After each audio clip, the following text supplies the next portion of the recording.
రాప్తాడు సిద్ధం సభలో జర్నలిస్టుపై వైకాపా కార్యకర్తల దాడిపై నల్ల బ్యాడ్జీలతో నిరసన తెలిపి ర్యాలీ నిర్వహించిన మధురవాడ మీడియా ప్రతినిధులు జోన్ 2 కార్యాలయం వద్ద అంబేద్కర్కి వినతి పత్రం అందజేసి జర్నలిస్టుపై దాడిని ఖండించి పత్రికా స్వేచ్ఛను కాపాడి జర్నలిస్టులపై దాడులు జరగకుండా చర్యలు తీసుకోవాలి అని నినాదాలు చేస్తూ జోన్ 2 కార్యాలయం నుండి PM పాలెం పోలీస్ స్టేషన్ వరకు ర్యాలీ నిర్వహించారు.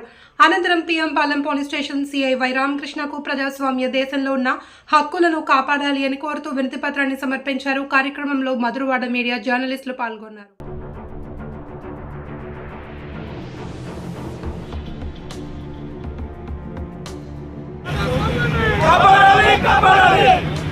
We want justice! We want justice! We want justice! We want justice! We want justice! We want justice! We want justice!